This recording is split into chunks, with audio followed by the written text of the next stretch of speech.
오늘의 주요 뉴스입니다. 올해 코로나19 백신 접종은 4분기에 한 차례 시행되고 면역 저하자는 2번, 2분기와 4분기에 실시됩니다. 현재 진행되고 있는 동절기 추가 접종은 다음 달 8일 종료되지만 이후에도 희망자는 일부 의료기관에서 접종할 수 있습니다.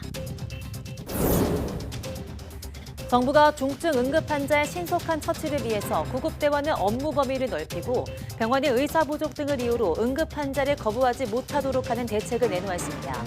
또 응급의료기관의 역할을 명확히 나눠 증상이 가벼운 환자의 경우 대형 병원 응급실이 아닌 다른 병원으로 보내지거나 본인 부담금을 더 많이 내게 할 방침입니다.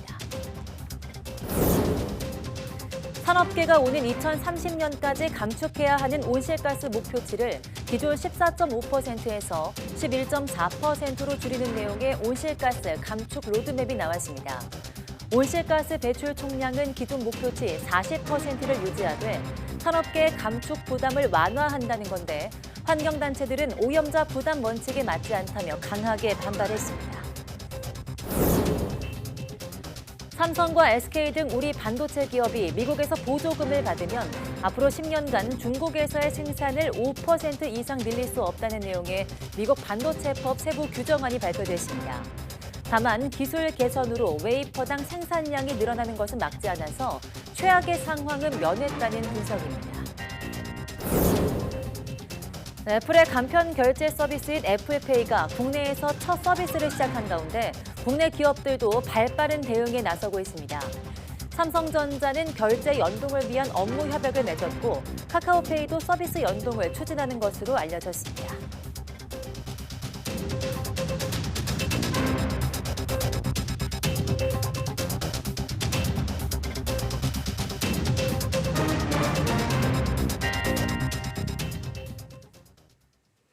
여러분 안녕하십니까? 3월 20일 사이언스 투데이 시작합니다. 오늘 0시 기준 코로나19 신규 환자는 13,081명으로 집계됐습니다. 일주일 전보다 1,100여 명, 2주 전보다 200여 명 많습니다. 수요일 발표 기준으로 보면 지난달 8일부터 7주 연속 10,000명대를 유지하고 있습니다. 신규 환자 가운데 국내 발생은 13,058명, 해외 유입은 23명입니다. 위중증 환자는 131명으로 31일 연속 100명대를 나타냈습니다. 코로나19로 어제 하루 숨진 사람은 9명이며 누적 사망자는 34,187명입니다. 올해 코로나19 백신 접종은 1년에 한 번, 4분기에 실시됩니다. 조규홍 보건복지부 장관은 오늘 중대본 회의 모두 발언에서 2023년 코로나19 백신 접종을 연 1회, 4분기에 실시할 예정이라고 말했습니다. 다만 면역 저하자는 항체 지속 기간이 짧은 점 등을 고려해서 연 2회, 2분기와 4분기에 시행합니다. 조 장관은 전 국민이 무료로 접종할 수 있다면서 특히 65세 이상 어르신, 감염 취약시설 구성원, 면역 저하자 등 고위험군은 적극 접종을 권고한다고 말했습니다. 현재 시행하고 있는 동절기 추가 접종은 다음 달 7일 종료되지만 종료 이후에도 희망자는 일부 의료기관에서 접종할 수 있습니다. 조 장관은 지난 2년간 백신 접종으로 14만 3천 명의 사망을 예방했다며 앞으로도 나 자신과 가족, 이웃을 위해서 예방접종에 적극 참여해달라고 당부했습니다. 뇌전증 환자들 사이에서 기적의 약이라고 불리는 치료약이 있지만 일반 환자들은 좀처럼 복용하기 쉽지 않습니다. 약물을 복용한 뒤 발작 빈도가 50% 이상 줄어들지 않으면 보험 적용에서 제외하는 까다로운 건강보험 급여 기준 탓입니다. 윤성훈 기자입니다. A씨의 딸은 뇌전증 환자입니다. 첫돌이 되기 전 진단을 받았고 22살이 된 지금도 이틀에 한 번꼴로 발작을 일으키고 있습니다. 2년 전 에피디올렉스라는 약을 만나며 희망이 찾아오나 싶었던 순간도 있었습니다. 현대의학으로 할 수 있는 모든 방법은 시행했으나 뇌전증 증상이 호전되지 않았는데 그 5월 3일부터 에피디올렉스를 복용하고 정말 기적적으로 뇌전증 증상이 전혀 나타나지 않았어요. 그러다 약물 복용 7개월 차부터 발작이 다시 잦아졌지만 복용량을 늘려보자는 의사의 권유는 눈물을 머금고 뿌리칠 수밖에 없었습니다. 치료가 어려운 뇌전증 환자들에게 처방된 에피디올렉스는 효과가 좋은 대신 일반적으로 한 달 약값이 100만 원대를 훌쩍 넘길 정도로 비싼 치료제인데 A씨의 딸은 건강보험 급여 대상에서 제외됐기 때문입니다. 발작 빈도가 최초 투약 시점보다 절반 아래로 줄어들지 않으면 건강보험을 적용받지 못하게 한 건강보험심사평가원의 기준이 발목을 잡았습니다. 한 달에 10차례 발작했던 환자가 에피디올렉스를 복용한 뒤 발작 횟수가 4번으로 감소하면 보험 혜택을 받을 수 있지만 6번으로 줄면 받지 못하는 구조입니다. 에피디올렉스 고시 기준에 50%의 경련 횟수가 늘어나면 급여가 안 된다. 그 말도 안 되는 기준에 저희가 걸린 거죠. 두 병을 했을 때 매달 220만 원이라는 큰 금액을 지불을 하고 먹어야 되는 상황이죠. 때문에 발작 횟수의 증감률을 획일적으로 따지기보다는 환자의 상태를 고려해 기준을 새로 마련해야 한다는 목소리가 나옵니다. 의식장애가 올 수 있는 그런 발작을 적어도 4차례 이상 하는 정도의 발작이라면 그런 상태에서는 반드시 이 약을 사용을 하는 게 필요하다. 그런 기준으로 바뀌어야 될 거라고 생각합니다. 또 에피디올렉스를 최초로 사용할 수 있는 문턱을 낮춰야 한다는 의견도 있습니다. 현재는 5종류 넘는 약물을 써보고도 발작 빈도가 50% 이상 줄어들지 않는 경우에 대해서만 건강보험 적용을 인정하고 있습니다. 전문가들은 그러나 소아청소년은 한 차례 발작에도 발달에 부정적인 영향을 받는 만큼 2-3종류 약물을 복용해도 효과가 없다면 서둘러 에피디올렉스로 넘어갈 수 있게 해야 한다고 지적합니다. 5가지 약을 사용할 때까지 걸리는 시간이 굉장히 오래 걸리고 그런 시간 동안 아이들의 지적 능력은 점점 퇴행하기 때문에 그리고 한번 퇴행된 지적 능력은 다시 돌아오기가 어려워서 효과 좋은 약물이 있어도 까다로운 건강보험 기준에 막혀 복용할 엄두조차 내지 못하는 상황. 건강보험심사평가원은 새로운 임상적 근거가 보완되면 급여 기준 변경을 검토할 예정이라면서 현재로서는 확인된 게 없다는 원론적인 답변을 내놨습니다. YTN 윤성훈입니다. 앞으로는 단순 타박상 등 가벼운 질환으로 대형 병원은 응급실을 찾을 경우 다른 병원으로 돌려보내지거나 더 많은 돈을 내야 합니다. 응급실에서는 중증 환자의 신속한 진료에 초점을 맞춰서 골든타임을 지키고 결국 인명피해를 줄이겠다는 계획입니다. 앞으로 5년간 시행될 응급의료계획을 신윤정 기자가 보도합니다. 경증과 비응급 환자부터 심뇌혈관 등 중증 응급 환자까지 뒤섞인 북새통 응급실이 재편됩니다. 중증도에 맞는 응급 의료기관을 이용하도록 유도해 분초를 다투는 중증 응급 환자를 신속하게 대응하기 위해서입니다. 먼저 응급실에 가야 할 필요가 있는지부터 119 상담 등을 통해 안내하고 안 가도 된다면 스스로 할 수 있는 조치를, 비응급이라면 방문 가능한 병원을 알려줍니다. 비응급 환자가 대형 병원 응급실을 접수할 경우 높은 본인 부담금을 내는 점도 설명하기로 했습니다. 중증도에 따른 응급의료기관의 역할을 명확히 하고 치료 역량도 강화해 나가겠습니다.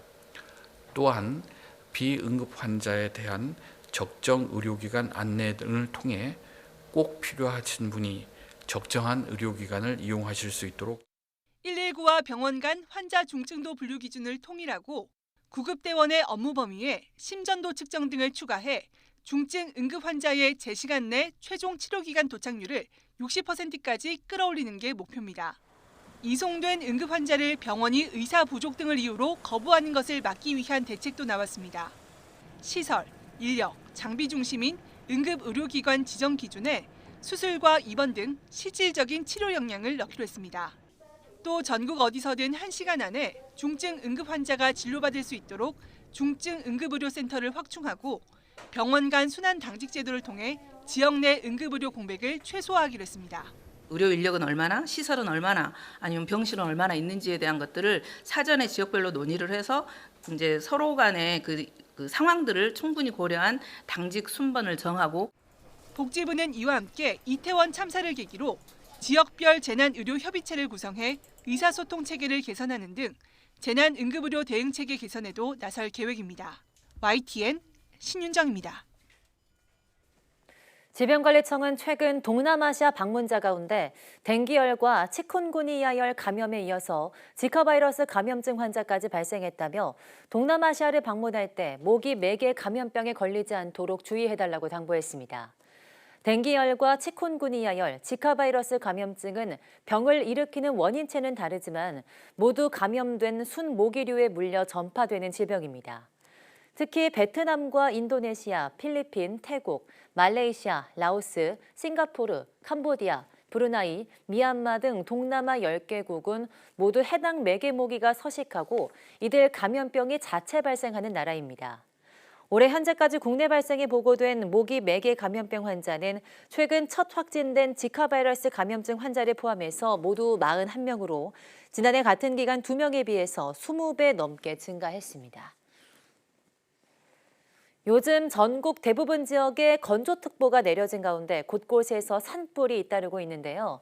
그중 상당수가 농촌에서 시작되는 것으로 나타나 주의가 필요하다는 지적이 나오고 있습니다. 김민성 기자입니다. 전국 곳곳에 건조특보가 내려진 가운데 전남 순천의 한 야산에서 불이 나 5시간여 만에 진화됐습니다. 강풍에 불이 커지면서 마을 주민 수십여 명이 긴급 대피했습니다. 농산 부산물을 태우다가 축구장 65개 면적, 임야 47헥타르를 화마에 휩싸이게 한 순천시 월등면 산불. 이처럼 논밭에서 시작된 작은 불이 산으로 크게 번지는 경우가 요즘 심심찮게 발생합니다. 최근 10년간 논두렁이나 밭두렁을 태우다 비롯된 산불은 전체 14%, 농업 폐기물을 태우다 난 것까지 더하면 비율은 더 올라갑니다. 논밭 소각은 보통 봄에 많이 합니다. 해충을 잡으려고 태운다지만 보통 이충을 더 많이 잃게 됩니다. 고추대 같은 농업 폐기물도 불태우는 대신 잘게 부수거나 퇴비로 만들어 땅에 뿌리는 게 낫습니다. 파쇄기는 각 지역 시군 농업기술센터, 농기계 임대사업소에서 빌려 사용하면 됩니다.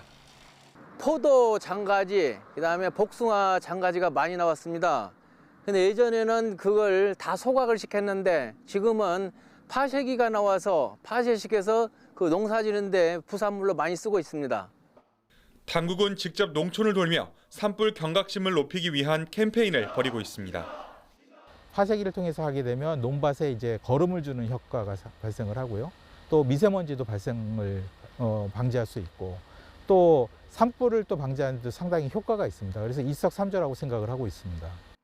관행대로 무심코 한 일이 대형 재난으로 이어지지 않으려면 농촌 현장의 관심이 무엇보다 중요해 보입니다. YTN 김민성입니다.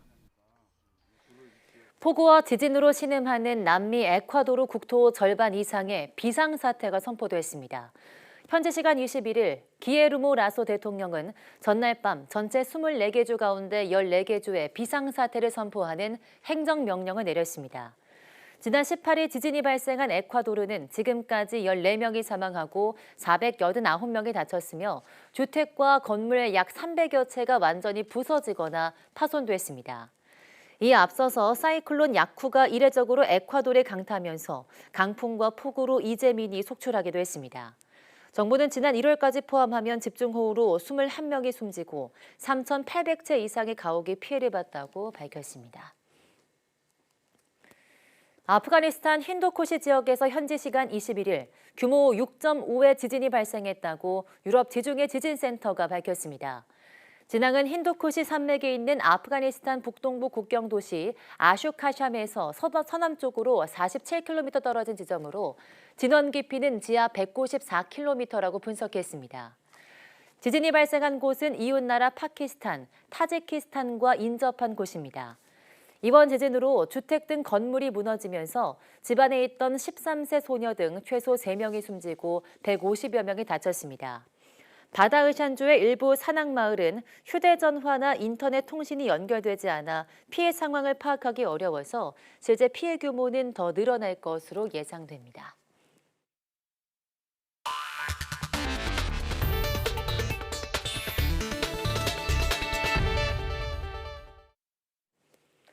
정부가 탄소 중립 실현을 위해 2030년까지 온실가스 배출량을 2018년 대비 40% 감축하기로 했습니다.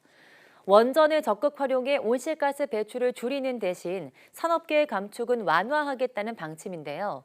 환경단체들은 기후 대응 포기라며 강하게 반발하고 있습니다. 보도에 김연아 기자입니다. 정부가 5년간 90조 원을 투입해 2030년 온실가스 배출량을 2018년 배출량보다 40% 줄이겠다고 밝혔습니다. 정부는 지난 정부 외면받았던 원전을 적극 활용해 발전 비중을 32.4%까지 늘리고 신재생 에너지도 21.6%에서 추가 확대까지 고민하기로 했습니다. 이산화탄소 포집, 저장, 활용과 국제 감축에 기여하기 위한 미래 환경 기술도 적극 개발합니다. 반면 산업계 감축 목표는 14.5%에서 11.4%로 낮춰서 800만 톤 정도 더 배출할 수 있게 했습니다. 정부는 앞서 2021년 40% 감축을 약속했지만 그해 온실가스가 되려 3.5% 늘어났다며 국제적인 원료 대체 속도 등을 고려해 실질적인 목표를 제시했다고 설명했습니다. 산업 구조를 일순간에 바꿀 수가 없습니다. 한국이 에너지 집약형 산업 구조를 갖고 있는 한 감축의 궤적은 초기에는 아무리 진정성을 가진다 해도 완만할 수밖에 없다는 것이. 하지만 환경단체들은 기후위기 대응 포기 선언이라고 강하게 반발합니다. 전국 24개 환경단체는 이번 발표가 무리하고 정의롭지 못하다며 수명이 다한 원전의 가동을 늘리고 신재생에너지의 발전 목표를 줄인 셈이라고 비판했습니다.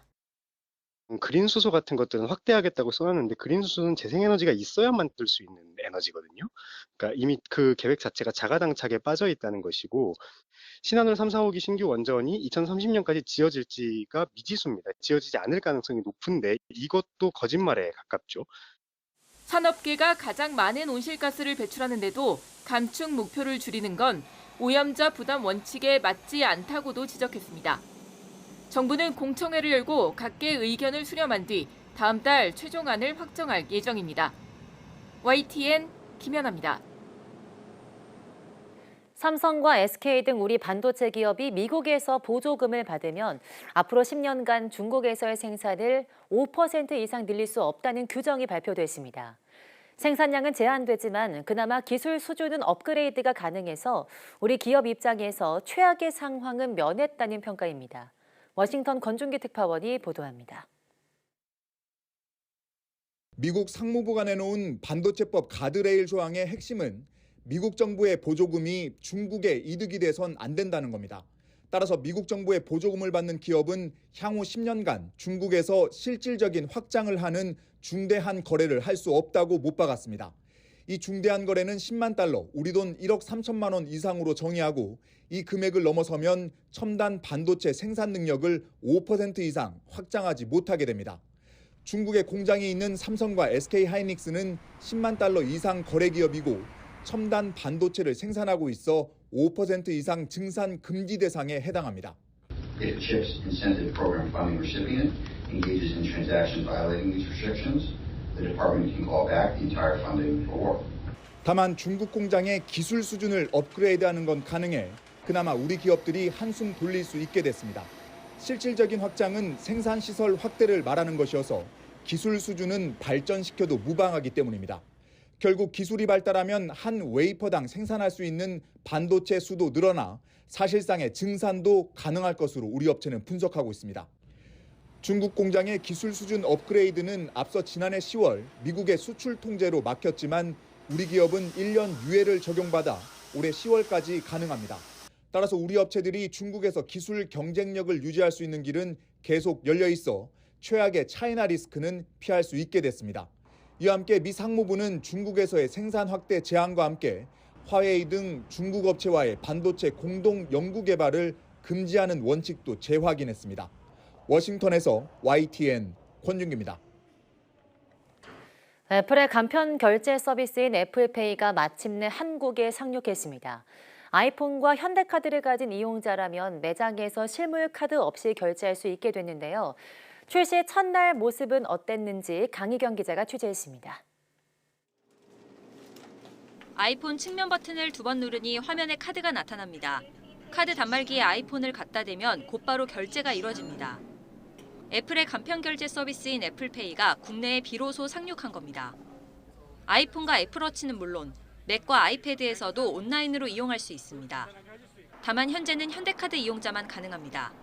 금융당국 법률 검토 과정에서 배타적 사용권은 유지하지 못하게 됐지만 후발주자들이 준비하는 데 시간이 걸리는 만큼 선점 효과를 누리게 됐습니다. 또 삼성페이와 달리 애플페이는 근거리 무선통신 NFC 단말기가 있는 곳에서만 사용이 가능합니다. 전국 주요 편의점과 코스트코, 현대백화점, 롯데백화점, 홈플러스 등 가맹점을 중심으로 단말기가 보급돼 있고 배달의 민족 등 모바일 앱에서도 이용할 수 있습니다. 원래는 제가 카드를 많이 두고 다녀서 집에 다시 갔어야 했는데 이제 핸드폰에 카드가 있으니까 바로 결제할 수 있어서 매우 편한 것 같습니다. 전국에 NFC 단말기를 갖춘 곳은 10% 정도로 파악되고 있습니다. 하지만 이마트와 스타벅스 등은 애플페이를 지원하지 않습니다. 아이스하면 톱 사이즈요. 혹시 애플페이 결제돼요? 아니요, 지금 안 되세요. 출시 첫날 오전에만 17만 명이 등록했는데 곳곳에서 결제 오류가 빚어지는 등 불안정한 모습을 보이기도 했습니다. 애플페이 출시에 관련 업계의 움직임도 바빠지고 있습니다. 삼성전자는 이미 결제 연동을 위한 업무 협약을 맺었고 카카오페이와도 서비스 연동을 추진하는 것으로 알려졌습니다. 업계 점유율 3위인 현대카드가 2위권 도약에 성공할지도 관심입니다. 다만 아직 사용이 제한적인 만큼 애플페이가 간편 결제 시장에 미치는 영향은 그다지 크지 않을 거란 목소리도 나옵니다. 시장 자체가 더 건전해질 수 있는 이런 매기 효과를 기대는 하고 있으나 단말기 보급률이 그렇게 크지 않기 때문에 지금 현재로 본다 그러면 시장에 미치는 영향은 좀 미미할 수도 있다. 우려대로 찻잔 속 태풍에 그칠지 시장의 지각 변동을 불러일으키게 될지 애플페이를 향한 관심은 뜨겁습니다. YTN 강희경입니다. 미 재무부 장관이 실리콘밸리 은행 파산으로 촉발된 은행 위기 사태가 진정되고 있다면서 필요하면 추가 조치를 할 것이라고 밝혔습니다. 미 금융권 안정이 핵심 과제로 떠오른 가운데 미 연방준비제도가 내일 기준금리를 결정합니다. 이종수 기자입니다. 파산 위기를 겪던 퍼스트 리퍼블릭 은행의 주가가 30% 가까이 급등했습니다. 다른 은행주들도 일제히 상승하며 뉴욕 증시를 끌어올렸습니다. 제니 옐런 재무장관이 파산 절차를 밟게 된 은행들의 예금을 한도에 상관없이 전액 보장하는 강력 조치 등으로 은행 위기가 진정됐다며 시장을 안심시켰기 때문입니다. The situation is stabilizing and the US banking system remains sound. 옐런 장관은 지역 중소은행들의 위기가 다시 커질 경우 추가 조치를 할 수 있다고도 밝혔습니다. Similar actions could be warranted if smaller institutions suffered deposit runs that pose the risk of contagion. 옐런 장관이 언급한 추가 조치와 관련해 미 재무부가 예금 지급 보장 대상을 모든 예금으로 확대하는 방안을 검토하고 있다고 블룸버그 통신은 전했습니다. 전미 중소은행 연합은 최근 현재 25만 달러, 우리 돈으로 3억 2천만 원가량인 미국의 예금 보장 상한을 없애고 전액 보증해 줄 것을 당국에 요청했습니다. 미 은행 위기 사태 속에서 물가를 안정시켜야 하는 딜레마에 처한 미 연준이 내일 기준금리를 결정합니다. The tone is likely to be dovish given the circumstances around the banks. 미 은행권과 일부 기업에서 동결 또는 인하 요구까지 나오고 있지만 연준이 인상을 선택할 것이란 전망이 우세합니다. YTN 이종수입니다. FOMC raised our policy interest rate.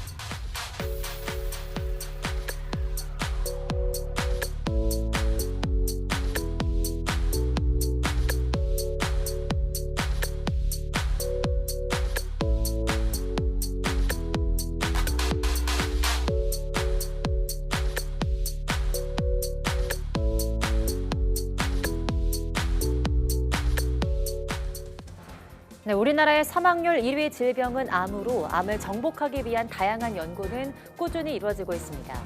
최근엔 암세포를 직접 사멸시키는 기존 치료법에서 나아가 암세포를 다시 정상세포나 치료 가능한 세포로 되돌리는 가역 치료에 대한 연구가 한창인데요. 오늘 오후 사이언스데이 바이오 위클리에서는 암세포의 시간을 되돌리는 가역 치료법을 개발하고 있는 기업의 설립자와 함께 관련 내용 이야기 나눠보겠습니다. 많은 시청 바랍니다. 함께해 주신 여러분 고맙습니다.